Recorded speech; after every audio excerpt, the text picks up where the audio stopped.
Welcome to Eat to Treat.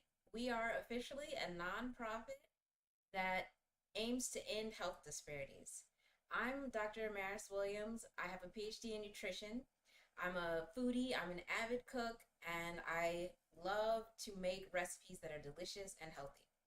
On the first Saturday of every month, I do a diabetes friendly cooking demo, which is what we're doing today. And on the third Saturday of every month, I do a hypertension friendly cooking demo, and both are at 3 p.m. Eastern. And I post the ingredients ahead of time on eat-to-treat.org, and so that you can join me in the kitchen for a great time making a delicious meal. So today we're making curry chicken with asparagus and rice, and let's go ahead and get started.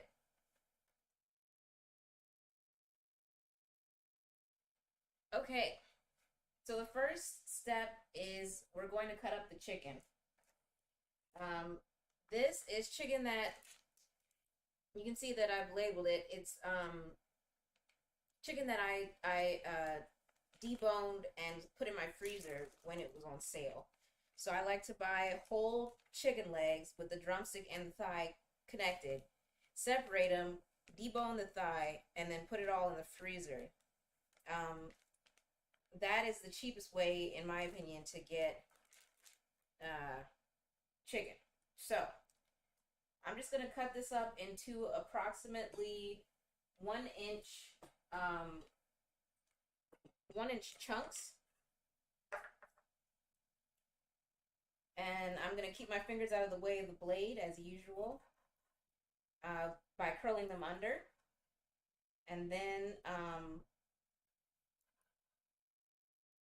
just slice them through the meat. So got a few pieces there.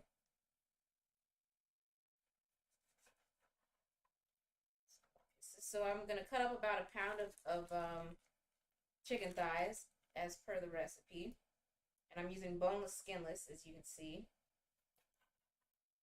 And as you're cutting up this chicken, you can see in the chicken thigh the way the grain is running. If you look at it closely, you can see the little lines that are the grain, and you want to cut perpendicular to those lines, and that'll just tenderize the chicken.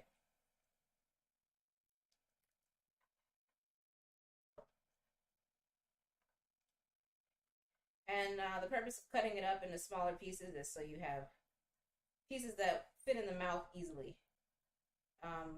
You could do whole chicken thighs or even whole pieces of any piece of chicken in this recipe. The cook time is going to be longer for the whole piece, and the eater will have to break it up or bite it to eat it. But it definitely can be done. There is some benefit to cooking chicken on the bone. The bone has a lot of flavor in it, and as you cook chicken on the bone, that flavor leaches into the meat. So even if you cook the chicken on the bone, then pull it out and debone it later, you still get the benefit of cooking the chicken on the bone. All right, last one.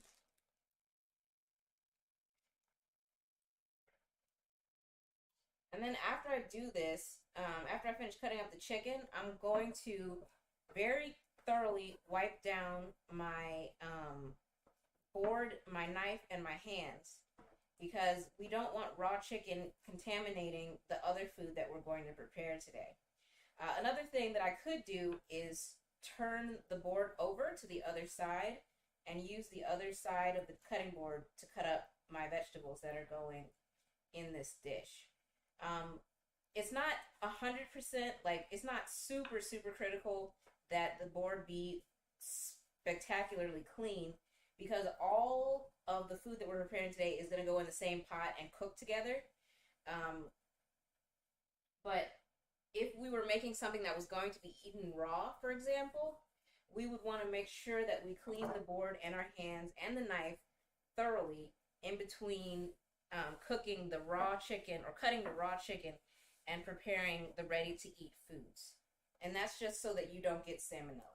And I've had salmonella before. It is unpleasant. I'm not going to give you the gory details, but let's just say I'm not going to do that again. All right.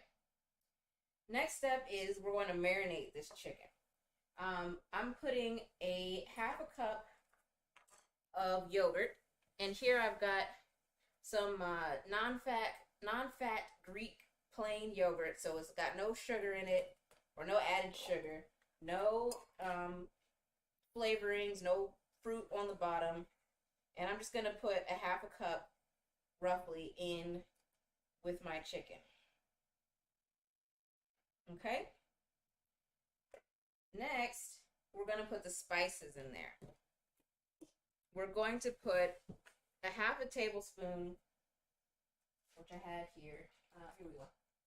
Half a tablespoon of turmeric.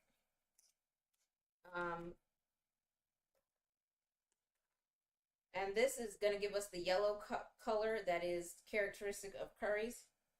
And a little bit of herbaceous flavor. If you put too much turmeric, it can be kind of bitter, so we're not going to put too much. Half a tablespoon of ginger paste, and I'm just going to eyeball that. But I've got this ginger paste that I found, and it's been in my fridge for months, so it keeps for a long time if you do want to invest in this. Otherwise, you can just get some ginger and grate it with a grater, or chop it up really fine with a knife and a cutting board. The next ingredient is some cayenne. This is to your preference, but I like mine a little spicy, so I'm going to put more than what's called for in the recipe in there. Excuse me. I breathed some of it in. Okay. Now that we've got the cayenne in there, we're going to put half a tablespoon of garam masala.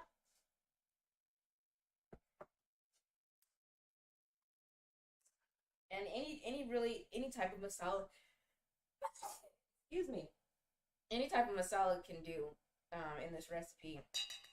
I'm using garam here, but there's other types of masala, like tikka masala,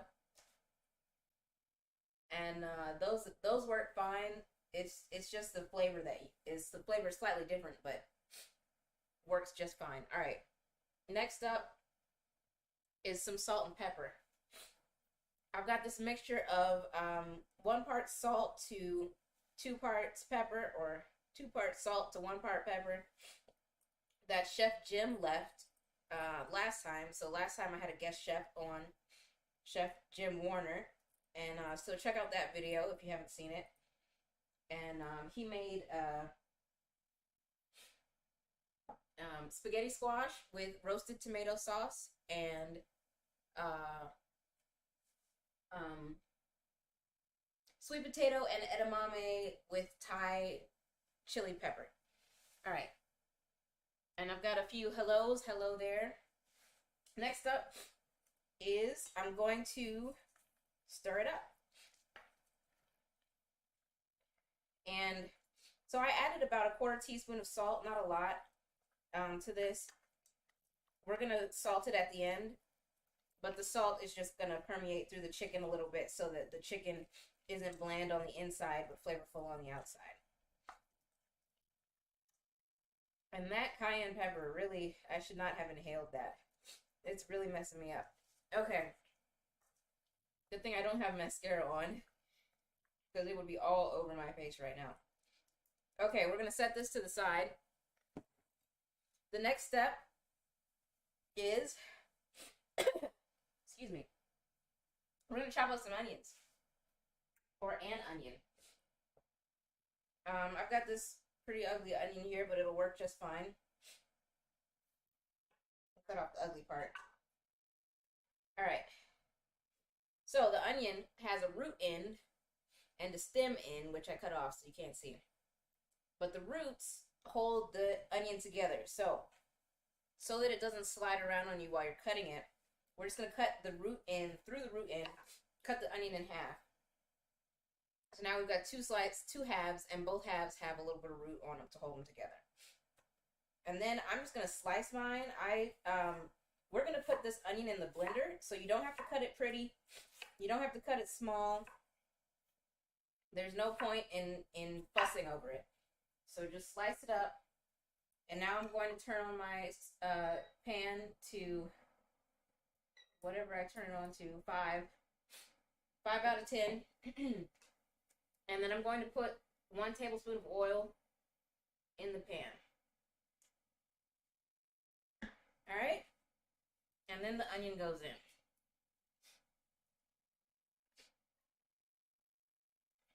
And then we chop up the other half, slice it. We don't want it too big.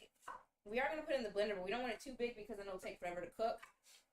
But we can just slice it, and that's good. Okay, now that that's done, we're going to start the rice so that that can be ready by the time we are done cooking the curry. So, my rice is over here.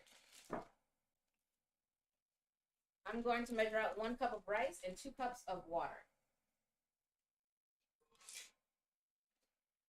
And I'm using the cheap Kroger brand long grain brown rice. And that rice takes takes twice as much water as rice as you put in there. And it takes a while to cook. So I'm starting mine early and adding twice as much water. Other rices like quick cooking or easy cooking brown rice, parboiled brown rice, those rices take less water and less time to cook.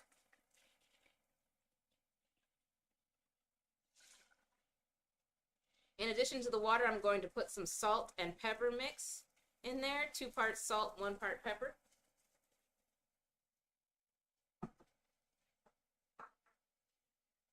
Just to give our rice some flavor. And then I'm going to turn on the heat so I don't forget to do that. And put a top on it.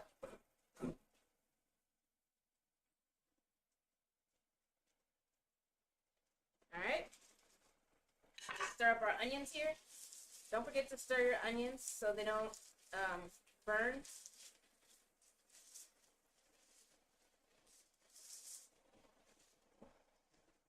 Okay. In the blender with the onions, we're also going to put tomatoes.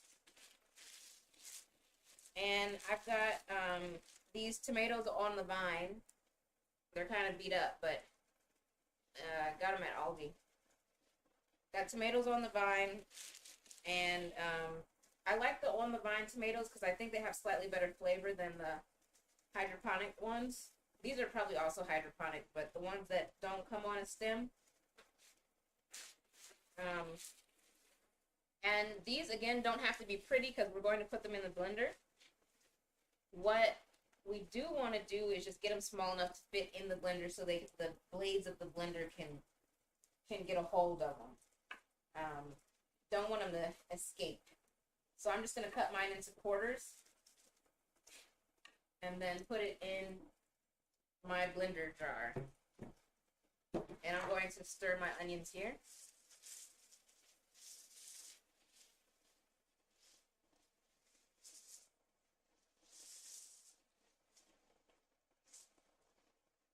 All right.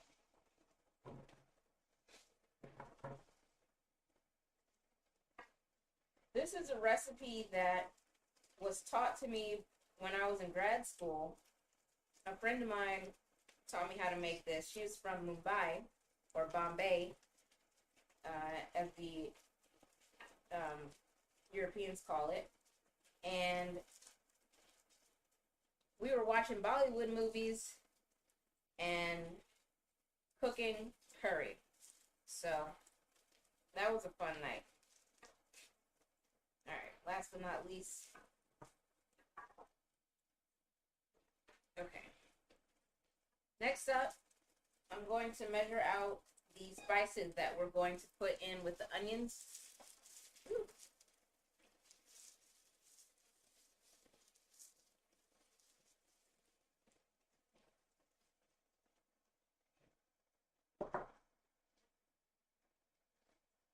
So in with the onions, we're going to put some more garam masala, about a teaspoon, and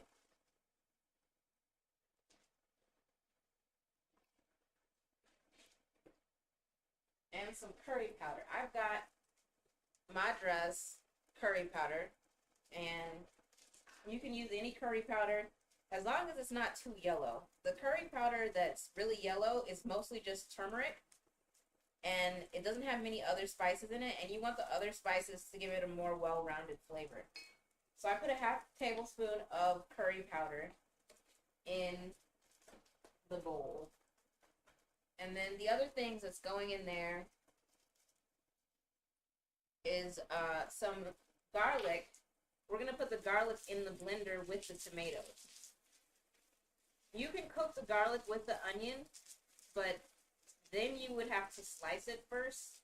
And I just don't feel like dealing with garlic. So I'm just going to put it in the blender, and it'll cook later when we put everything in the pan. And I'm turning my onions down to 4 out of 10. So I said 5 large cloves of garlic in the recipe. Just put as much garlic in there as you want. Can't really have too much garlic. Okay? And then we are, oh, the rice is boiling, so turn that down to a simmer. I'm turning it to 3.5 out of 10, and we'll see if that's low enough. If not, then I'll go lower.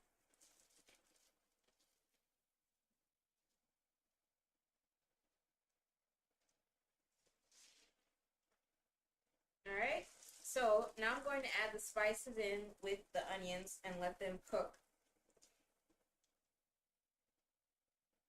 And make sure you have enough oil in the pot so that the spices don't stick to the bottom of the pan and burn. So when you put the spices in, stir constantly so that they don't burn on the bottom of the pan.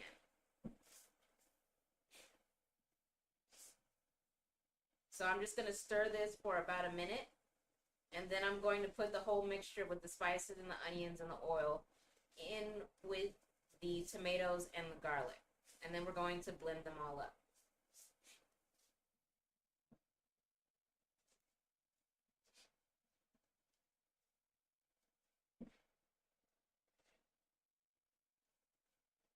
Okay, turn off the heat, give a little bit more of a stir,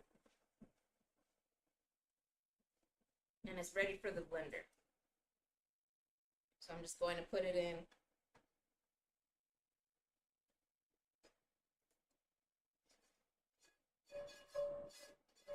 Make sure I get all the spices. You don't have to be too retentive about getting the spices in the blender, because we're going to use the same pan to cook the curry. So we're going to use the pan again. So don't worry about that. And then this is going to be loud, probably. I'm going to blend this.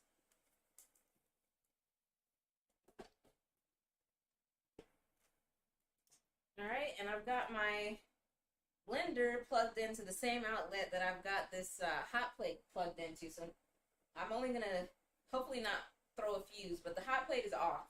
So it shouldn't throw a fuse when I blend this. Okay, here we go.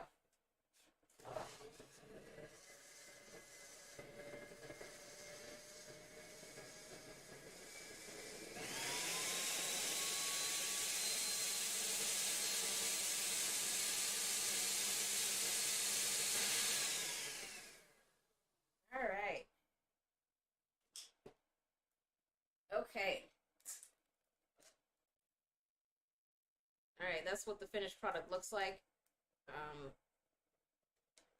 You can see it's kind of thick, but liquidy at the same time.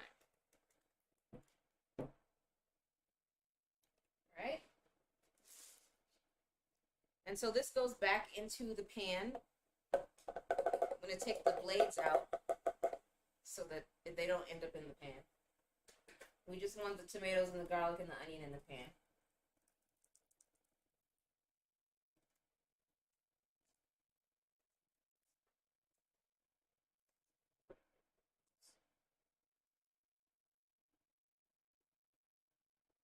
Okay.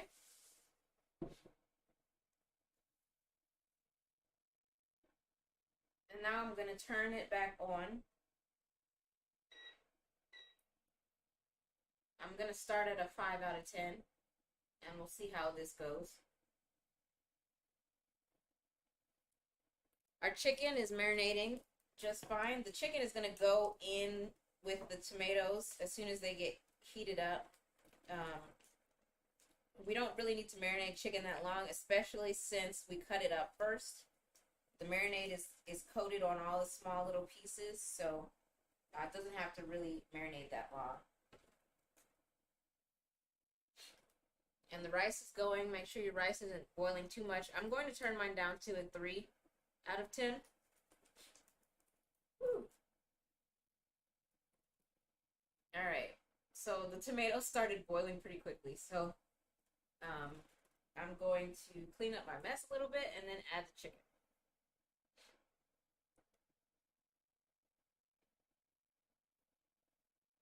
All right.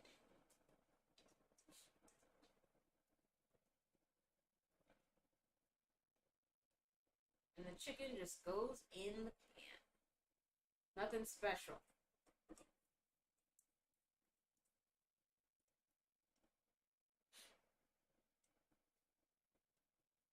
Alright, and I'm neglecting my questions, I'm sorry.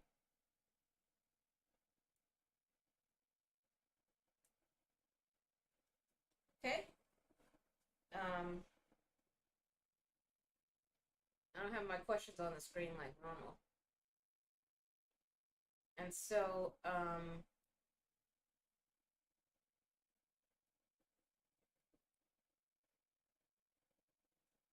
yeah, I have fuses in my house. I haven't blown one yet though. I just know that I can. So I'm trying not to. But I do have a fuse box. It's been updated in the last 2 or 3 years, so should be good. So I'm just stirring this in, and we're going to let it cook. All the recipes online for chicken curry say that when the oil kind of starts collecting on the top surface of the curry, then it's done.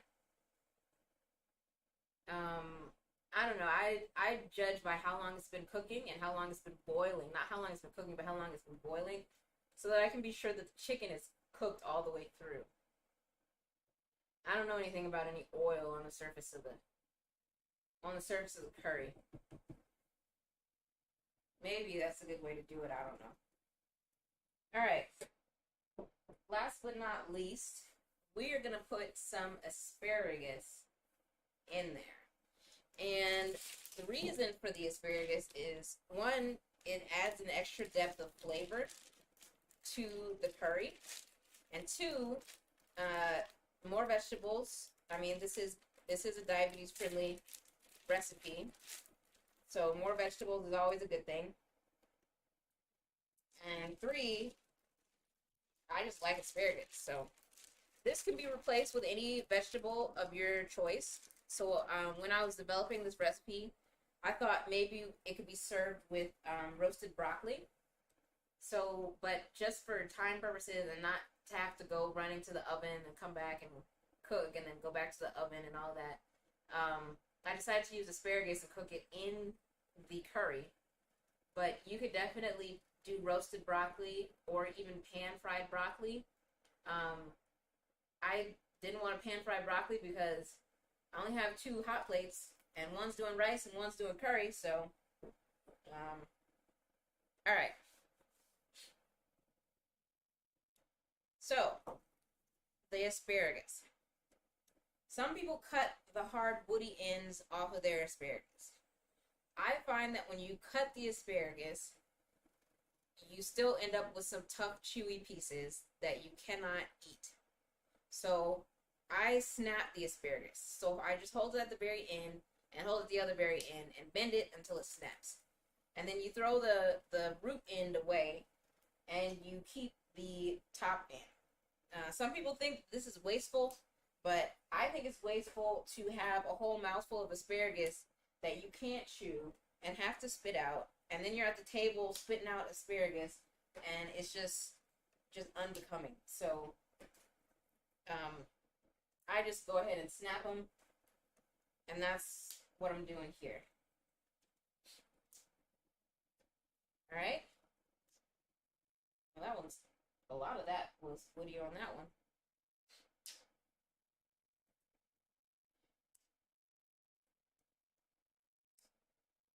That's good. And then after we, okay, and then after we snap all of the ends off the asparagus, we are going to cut the asparagus into bite-sized pieces, the same size pieces as the chicken. And that's just for ease of eating. We don't want to have to cut our asparagus in our bowl of chili and rice. So I'm just going to maybe about an inch, cut the asparagus into inch-sized pieces.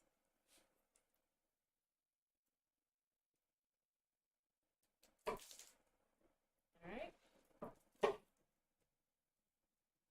So now the asparagus is ready. I'm not going to put it in yet. I'm going to let it simmer for a little bit longer. I want the chicken almost cooked, and then I'll put the asparagus in. And I've still got some pretty raw pieces of chicken floating around in this curry.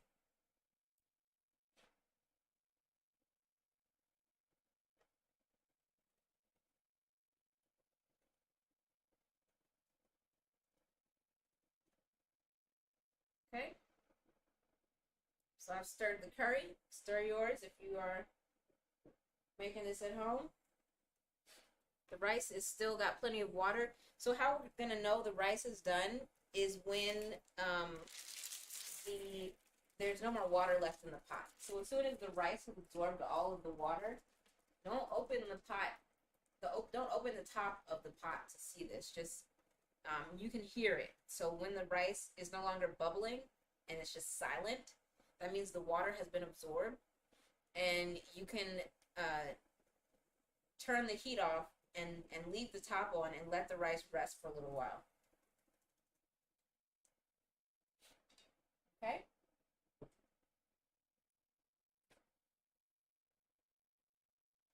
All right.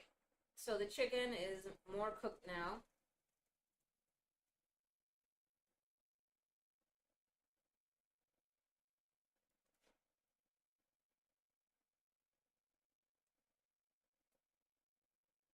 I think it's almost time to add the asparagus, not quite. And it really just depends on how done you want your asparagus. I like my asparagus to still have some bite to it. So I'm only going to add it right at the end of cooking. So it only cooks for about 5 minutes to say. I don't want to cook it for longer than 5 minutes because then it'll be mushy and it won't have any bite to it. And that's what I want. Okay. Let me check the questions. All right. I'm glad I recovered from that cayenne, inhaling the cayenne. That was not pleasant. All right.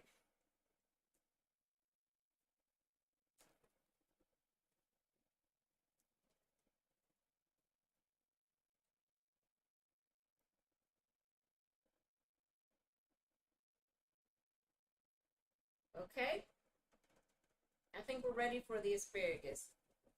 This is a quick meal.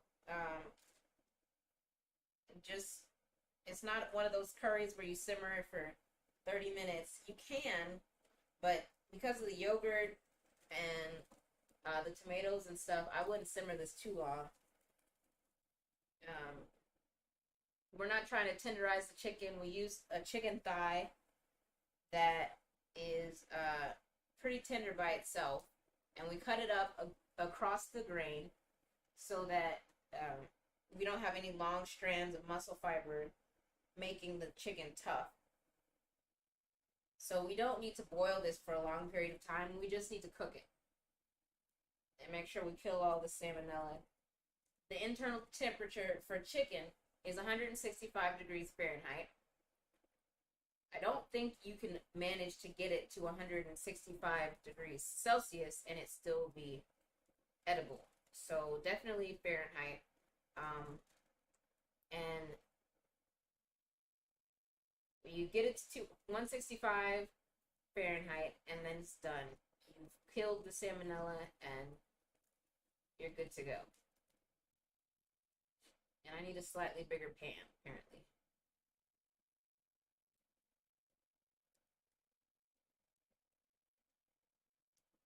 All right. And so that's it. All that's left is to wait till the rice is done. Mine is not quite done yet. It's still got some liquid in it. And then you wait until your asparagus and your chicken are done.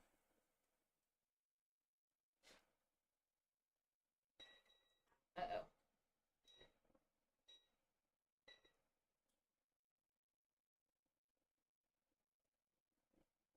And then you eat. So, that's the end of the demo. Let me just change camera view. So thanks for joining. This was chicken curry with asparagus and rice. It's a very simple meal. You know your chicken's done when the temperature is 165 degrees Fahrenheit, like I said. And you know the rice is done when it absorbs all of the water that you put in there. Or sometimes if you have a quick cooking rice or something and you put 2 cups of water in there per 1 cup of rice, so twice the water, it might cook and be done before all the water is evaporated. So then just take a spoon and taste the rice and see if it's the texture that you like.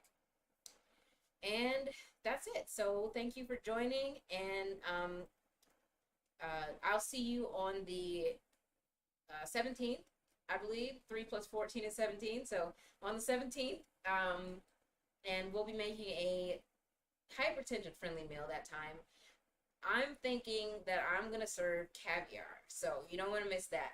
All right, see ya.